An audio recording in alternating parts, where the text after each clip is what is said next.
Alan Wake.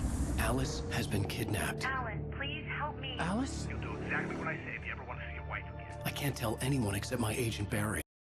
They'll kill her. You're my best friend, and I'm worried that you're not right in the head. The ransom is a manuscript I supposedly wrote that's coming true before my eyes. It happened just the way it was on that page. So dark. I have found only a few scattered pages. I want the entire manuscript. The deadline is in 2 days. I found Mr. Wake's pages. Good girl. How the hell did she get her hands on the manuscript anyway? I don't know. She's resourceful. I told you were too hard on her. Listen, I found out all sorts of interesting stuff while I was digging around. Yeah. Mr. Wake, it's Sheriff Breaker. We have an FBI agent here, Agent Nightingale. FBI? He's anxious to see you. You'd better come to the station. Okay, I'll be right over, Sheriff. Let's make this quick, huh? Help you folks? Name's Randolph. I'm the manager. We're looking for Rose. Works as a waitress down at the diner. Rose, sure. Nice girl. Who wants to know? I'm Alan Wake. The writer, huh? I heard on the radio you were visiting. Well, I'll show you her trailer. That Rose, she's a nice girl. Always pays her rent on time. As I was saying, Al, I found all sorts of weird stuff from the local newspaper's archives. This place is crazy. Disappearances, mysterious deaths, urban legends come true, and get this, most of this stuff takes place around Cauldron Lake. Well, you ain't wrong, mister. The Indians thought the lake was a doorway to the underworld. I'm the God-fearing type myself. I don't hold with that sort of thing. Yeah, okay. Anyway, there was an island there owned by a guy called Thomas Zane. Now, some of the articles I found about him make him out to be a famous writer, but I ran a bunch of searches, couldn't find a single thing he wrote. Zane was heavily into diving, so much so that the place came to be called Diver's Isle. But the volcano under the lake erupted in 1970, and Zane went down with the island. Yeah, how about that? It was there in the morning, as if it had fallen from the sky. But it would take a tornado to lift something like that. Lucky it didn't crush any of the trailers.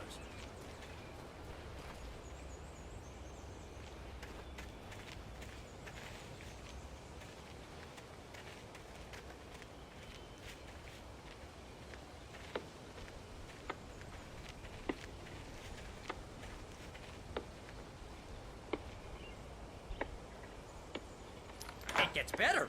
A local girl, Barbara Jagger, drowned in Cauldron Lake just a week earlier. They were lovers. Sure, Jagger's a local spook story. The Scratching Hag comes for you in the dark. Childish stuff like that. Anyway, Al, I'm just getting to the best part. All of the articles about this stuff were written by Cynthia Weaver. I asked around, and she's that crazy bag lady you met.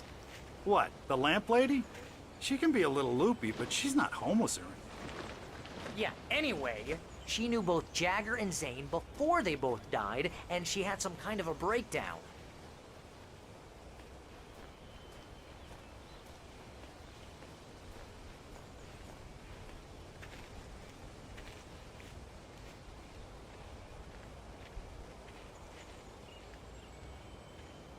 Well, mister, this here's Rose's trailer. You mind me asking what you want with her? We're just here to talk to her, pal.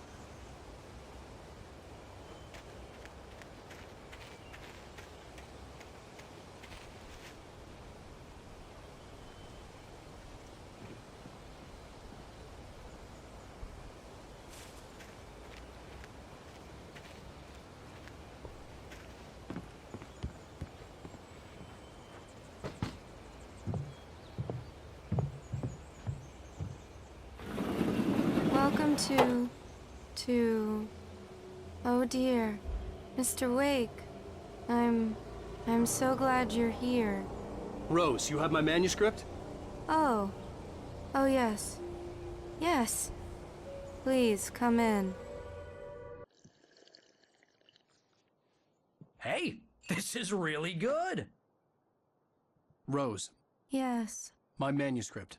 I really need it. I understand.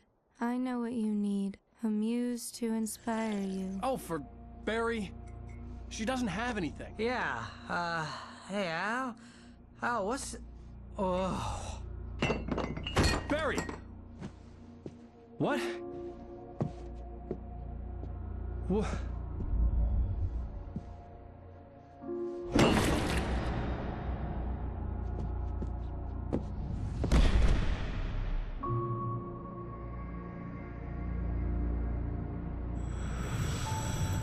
It's coming for you, hiding in my barber's skin. I'm too weak to stop it. You must turn the lights on. I promised I'd come visit you and your lovely wife. You must finish what you started. I insist. You must turn the lights on. Turn the light on. Back to work, boy.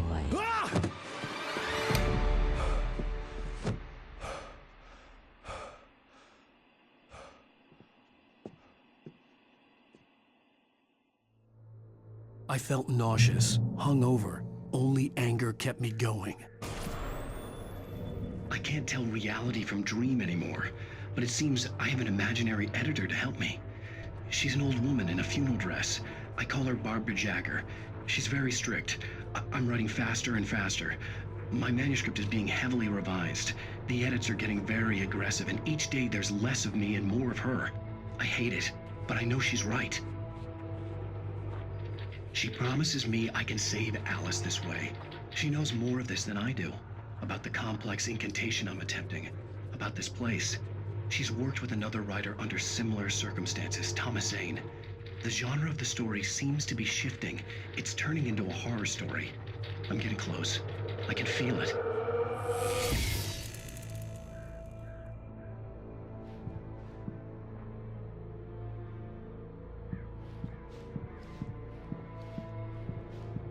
Rose took a day from me. I had less than 12 hours left to meet the kidnapper.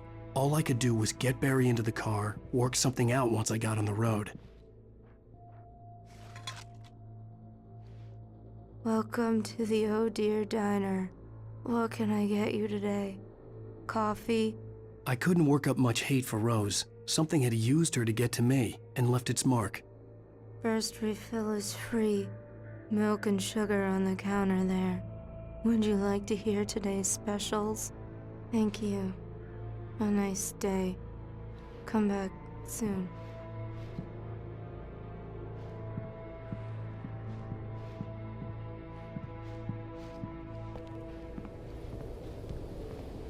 My gun and flashlight were gone. I'd have to find a way to get Barry into the car as quickly as possible. There was no time to waste. Mr. Randolph liked Rose. That little smile she had. How she was still sweet when life had tried so hard to make her bitter. It wasn't any of his business what she did in her trailer. But those strangers, the writer and his smart-ass sidekick, looked like trouble. And they'd been in there for hours, way past her normal bedtime. He reached for the phone and called the sheriff's station.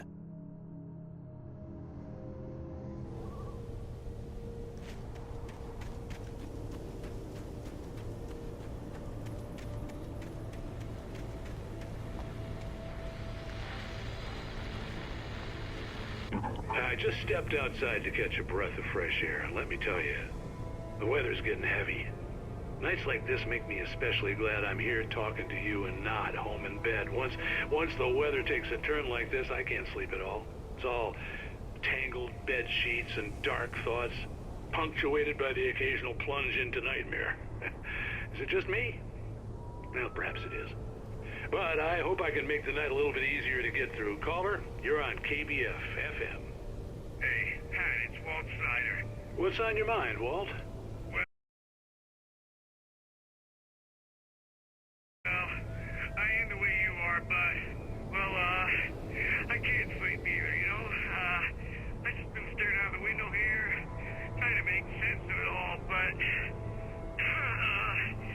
I ain't been drinking either, you know, I just... Well, you sound like a man with a problem, Walt. I had a, argument with Danny. You know Danny, you know, and, I'm just, well... I heard something like that, Walt. Yeah, well, you know, Daddy's my best friend, and, they let me bail today, and now I'm just alone here at the window, you know, waiting. Man, and there's something in the air tonight, man. I was just outside looking up at the sky above our broadcast tower thinking the same thing. What are you waiting for, Walt? I don't know. You know, something's gonna happen. You know, I think I better go. Well, Walt, maybe... No, thanks, Pat. Well, good luck to you, Walt. Hang in there. Let's take a little break, folks. This weather's really something else, huh? How can I be sure?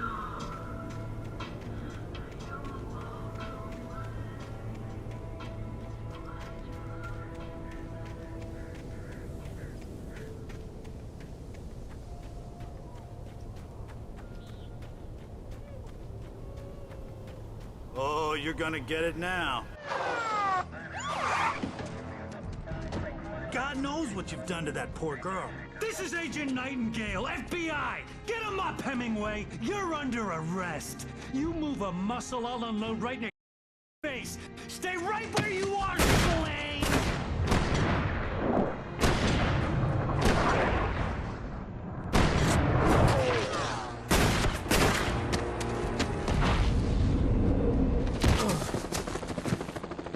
What are? I'm standing right here, you maniac!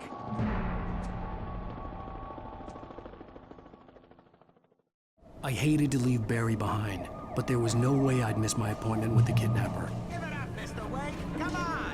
Take it easy on him! Get after it! Come on, get away! Move it! Move it! Move it! I'm going to show you to let him get away!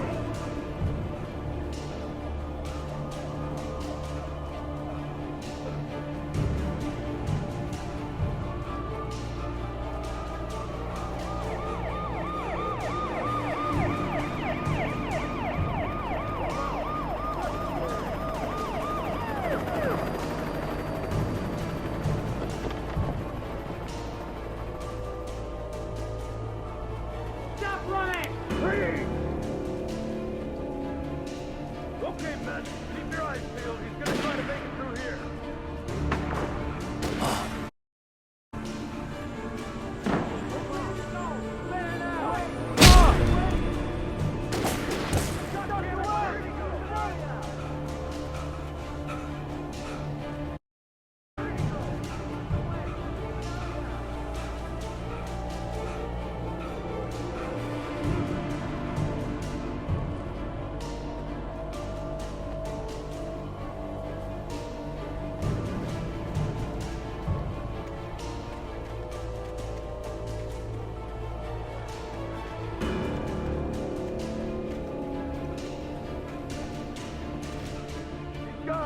Come on, guys. We need to head him off.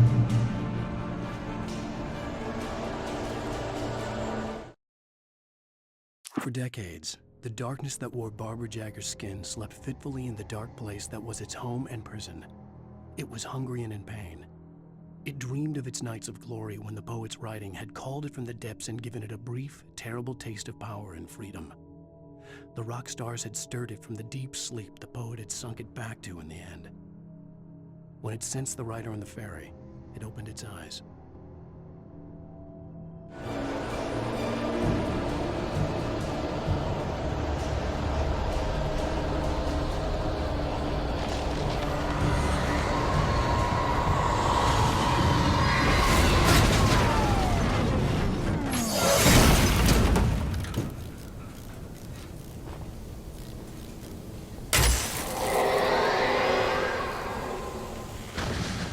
Come in, Agent Nightingale. This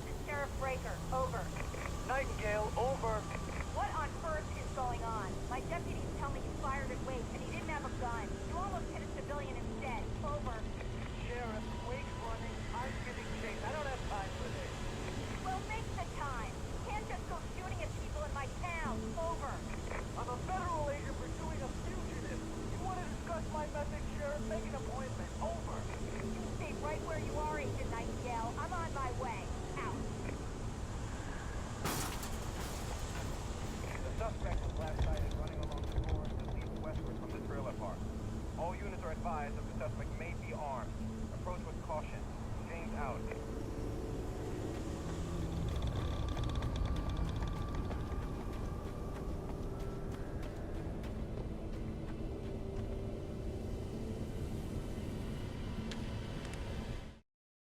Rose didn't know how the strange old lady got in her trailer, and she looked wrong somehow. The woman showed her teeth in an approximation of a smile and traced a finger down Rose's cheek. "Pretty girl," she said. Rose felt as if she was falling asleep, but her knees didn't buckle. The crone spoke in a whisper, her words ice cold and dark in Rose's ear.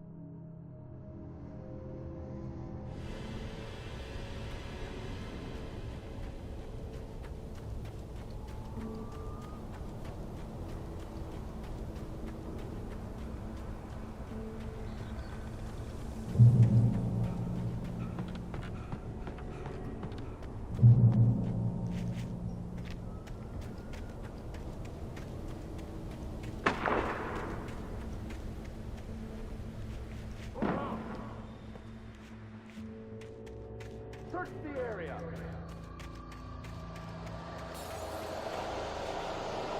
Stay sharp. This way. Over here.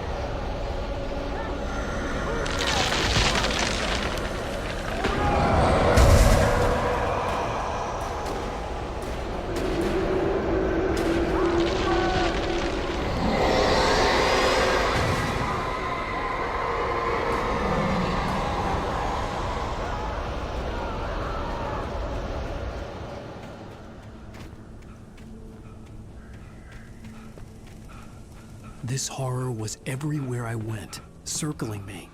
The cops didn't stand a chance. They were after a writer, not a monster.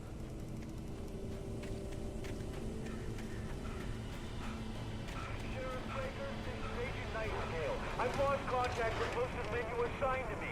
It's Wake's doing.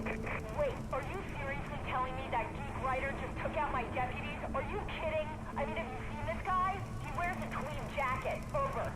He's the guy we're chasing. If it's not him, who then? Bigfoot? Over. I don't know yet, but I'm not in the habit of jumping to conclusions. That tends to come back and bite you in the out.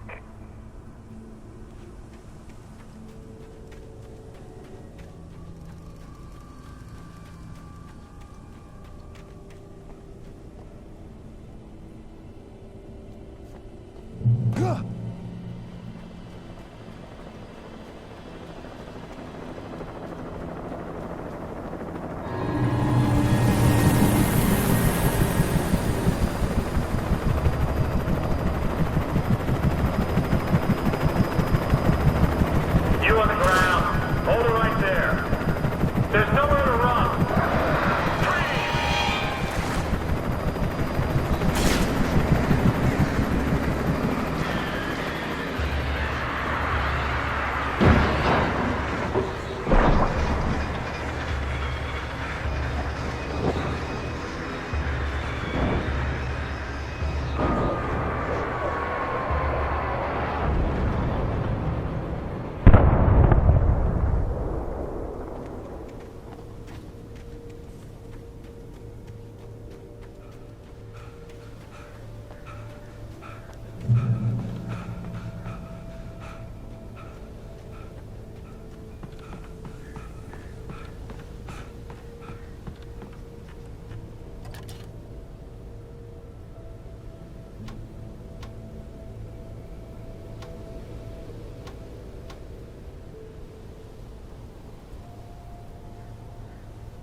This is James. Mulligan, Thornton, come in. Over. Thornton here. James, we got both Wheeler and Rose in custody. They didn't put up a fight or anything. Why, they were... Hey, what are you doing? Come on! Sit down and give me that. James, Mulligan here. Over. Go ahead, Mulligan. Over. We got Wheeler and Rose here. Wheeler's drunk or hopped up on something. Speaking of which, that Fed had a pretty distinctive whiff of Otis Scotch about him, if you know what I mean. Over. I don't have anything on that, Deputy Mulligan. Over. Well, whatever. Anyway, Rose is just being plain weird here. You better get Doc in to take a look at both. Over. Gotcha. You better get them here quickly. The Fed's gonna want to interview Wheeler. Over. Oh yeah, I'll bet he does. Looks like they have a lot in common. Mulligan out.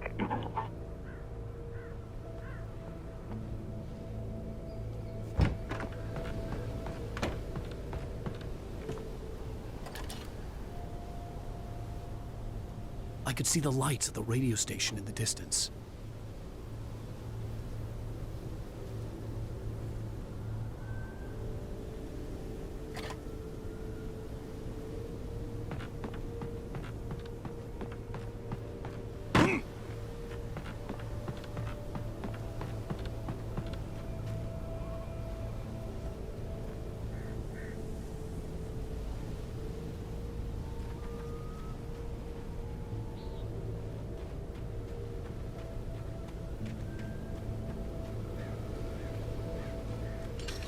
I imagined that the broadcast tower in the distance was part of the local radio station. Maine seemed like a decent guy. Perhaps he could give me directions to the coal mine.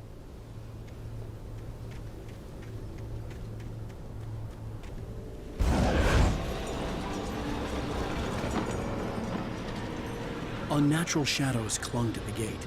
The darkness that was after me was trying to stop me. I wouldn't get through without a light.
It took me a moment to recognize the flashbang grenades.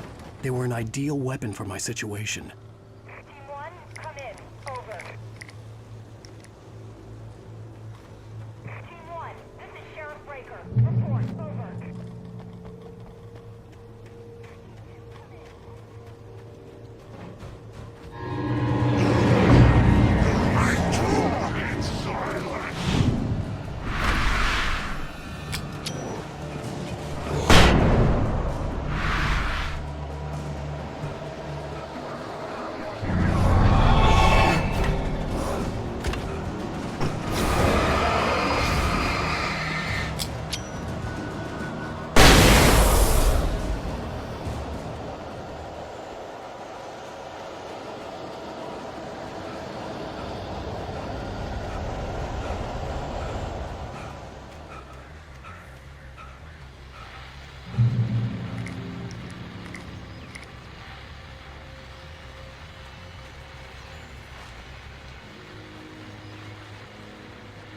And here's another call. You're on KBF-FM with Pat Maine. Hey, buddy, Pat. What's on your mind, Milt? Well, I live near the trailer park, Pat, and there's a big ruckus going on over there. Well, that's just up the road from me, too. What's going on, do you know? I don't know, but there's a bunch of police cars there, lots of sirens, a helicopter buzzing around, and I think I heard some gunshots. Gunshots? Yes, sir, like from a pistol. So can you find out what's going on?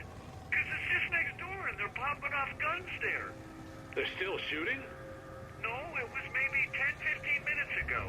It sounds serious, Pat. I'm telling you, it don't sound like no party. I'm certainly going to give the station a call, Milt. Okay. You'll hear it here as soon as I hear from them. Okay, thanks.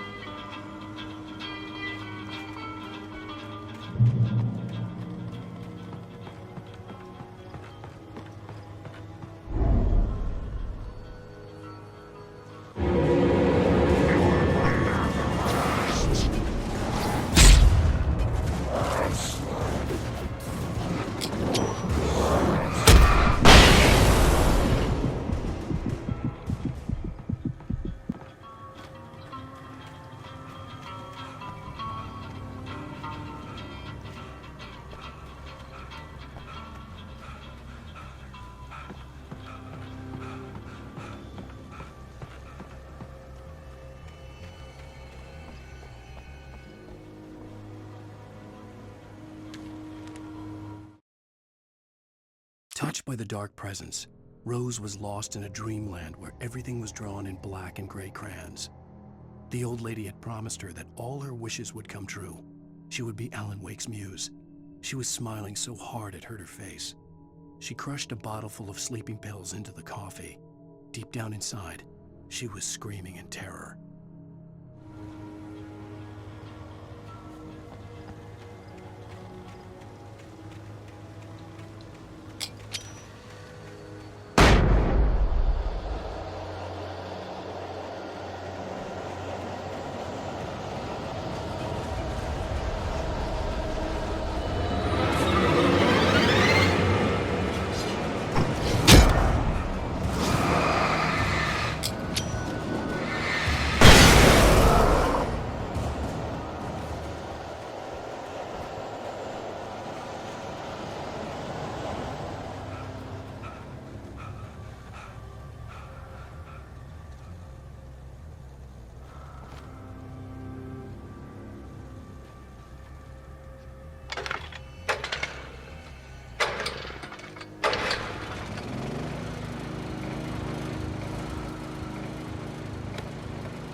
hoped Maine could lend me a car to get to the coal mine. Oh, why, hello, Lorna. What do you have for us? Well, I just don't see why the cops bother with the trailer park. What do you mean?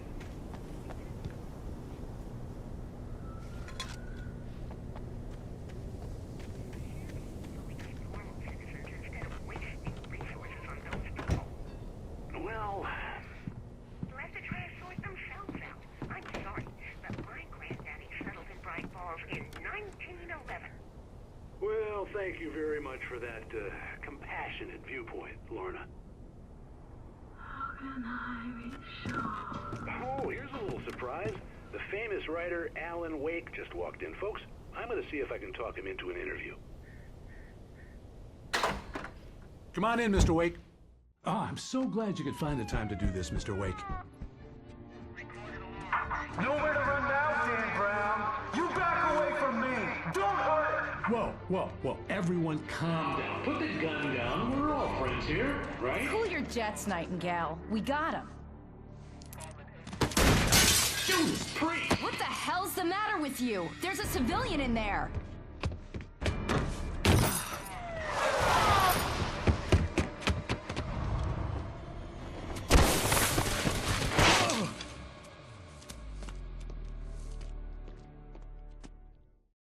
I'll get you yet, even if it kills me. You hear me? You hear me, H.P. Lovecraft? I had fallen off so many cliffs it was ridiculous. That's what you get for naming a book The Sudden Stop. It was probably good I hadn't had the chance to tell Maine where I was going. I'd have to lose the cops and find my own way to the mine.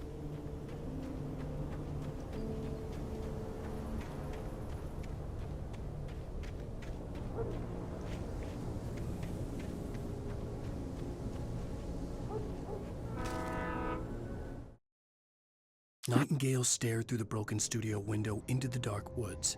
He turned around, started to walk out, but Maine grabbed his arm. "Young man, you almost shot me. You don't shoot off rounds at people like that. What's the matter with you?" Nightingale shook his arm free, marched out. His cheeks burned with rage and humiliation.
Danny had stepped out, but what stumbled back in was something else. Something alien.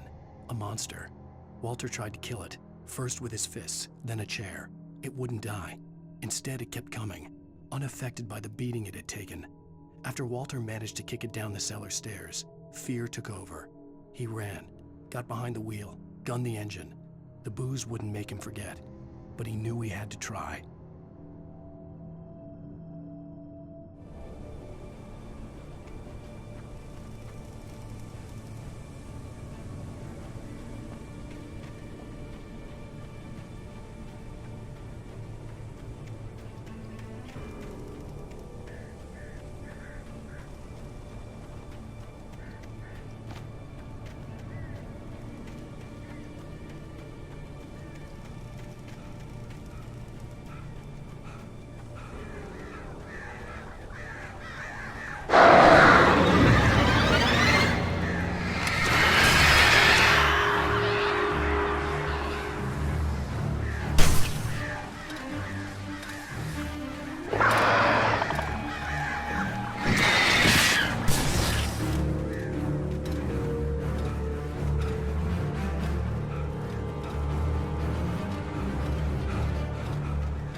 There was no sensible reason for the power company work lights to be here.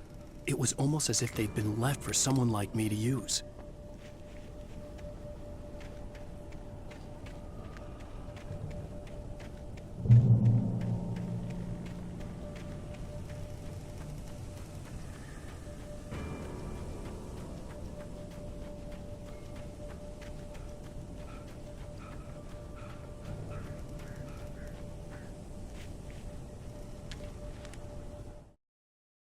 The bulldozer's engine roared to life. Mud and rocks flew as it fought for traction. It crashed through the concrete wall and landed heavily in the yard. If it were an animal, it would have shaken its head after the impact, fixed its eyes on me, and charged. Of course, it had no head, nor eyes. Shadows crawled on its form, twisting it into a monster. Then, it came for me.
Sarah trusted her gut, and her gut said Agent Nightingale was an asshole.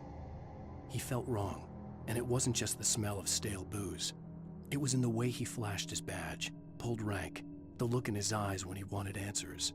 Where was Alan Wake? What was this about an accident? Where was his wife? And most importantly, why did she let Wake go?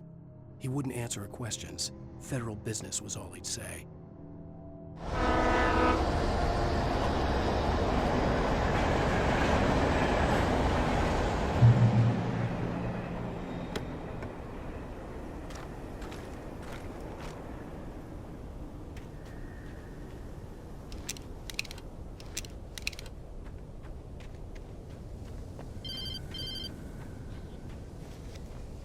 Hello?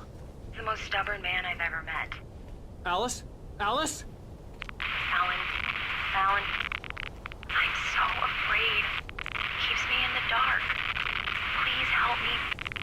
I look at you, Alan, and it's not you. It's something else. Looking out from behind your eyes. Alice, I'm here. I'm so alone here. It's all gonna go to hell. You need to be careful. Cooperate. The connection had been terrible, but that wasn't the only thing that hadn't been right with the call. She sounded wrong somehow, but she had called me.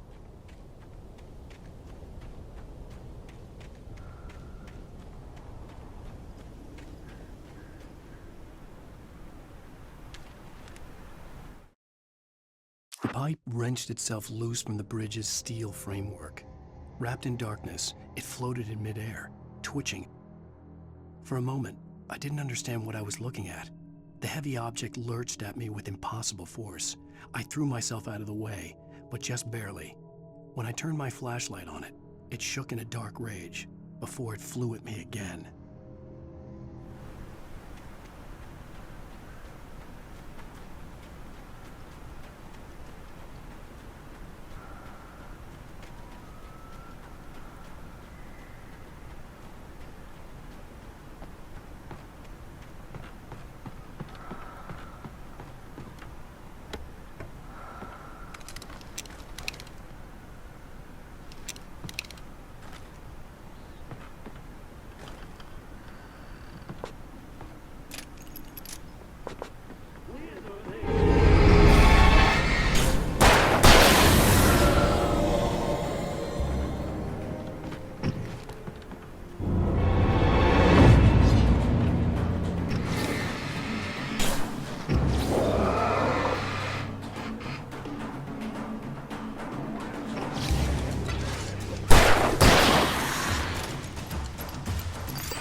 I could see a railway bridge up ahead, and a warehouse of some sort on the opposite shore. I hoped I could find a car from there.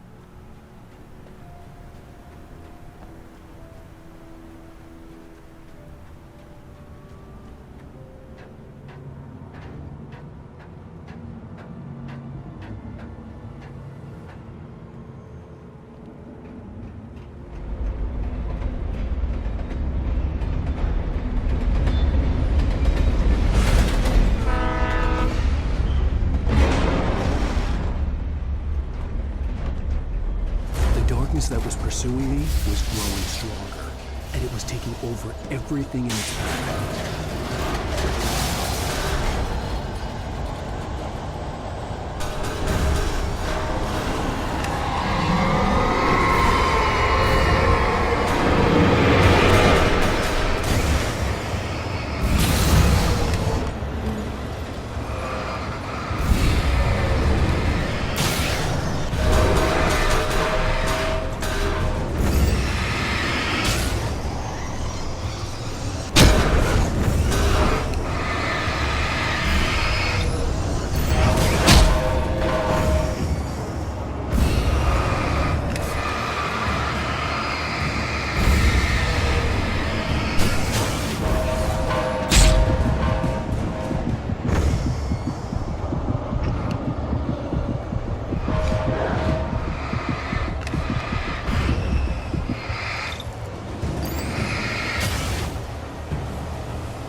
slammed the door shut right in his smug face. He pleaded for me to open the door. True to form, I actually thought I would obey. I had no sympathy left, no guilt either, not for him. I took a moment to savor the scream. I bet I had a smile on my face. It was all that I had time for. The dark presence was inside the lodge with me.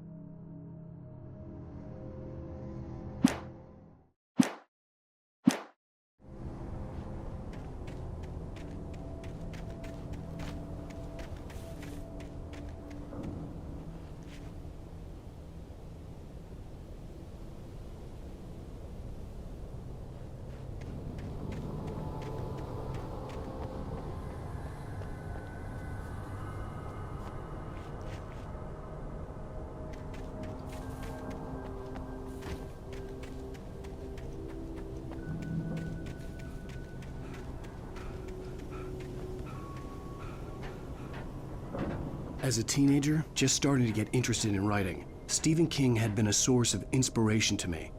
I thought about all the inanimate objects that had come to life in his books. No one is safe in a good horror story, certainly not the protagonist. That's what makes them fun. This was anything but. The darkness could possess anything, and it was getting closer.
Take the facts of our existence for granted, unaware that they are merely a thin veneer of desperate self-delusion, covering a vast cosmos of madness and horror. All too often, the stars are right.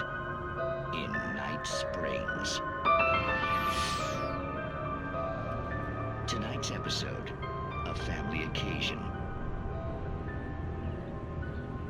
Journalist Alvin Derleth's trip to study the local customs of an insular community in Night Springs has been less than successful. Until tonight. Well, I'm glad you changed your minds about this. Ancient customs, local mythology. My editor loves this kind of stuff. Well, Mr. Derleth, we don't want to feel like we're on exhibition. But you have demonstrated the seriousness of your intent.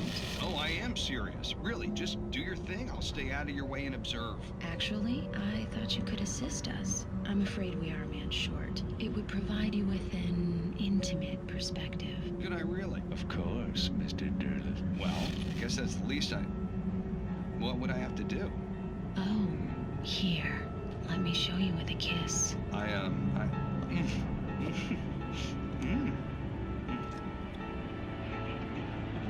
What did you...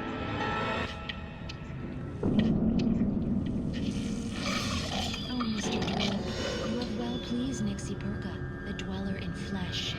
Your body shall host his 1,000 young, and all shall be glory.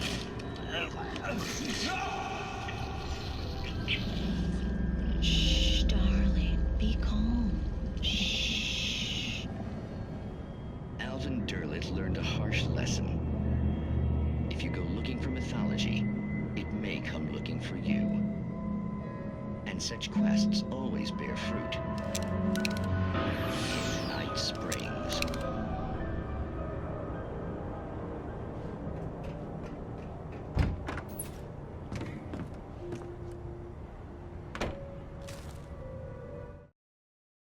The darkness surged towards me, sucking everything loose from the ground into its depths, tugging at my clothes. I saw the flare the kidnapper had dropped and threw myself towards it just as I felt my feet leave the ground. The darkness embraced me with the force of a tornado. Somehow I managed to light the flare. The darkness roared and cast me away. I fell toward the dark waters of the lake far below.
I had never been this glad to see the sunrise. I had a couple of hours to get to the coal mine.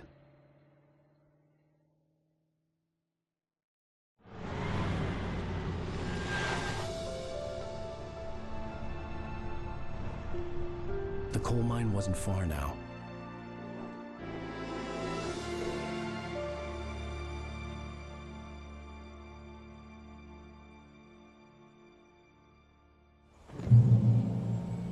Today, I would meet the kidnapper, and he would give me Alice. I wouldn't give him any other choice. A drowning man will clutch at a straw.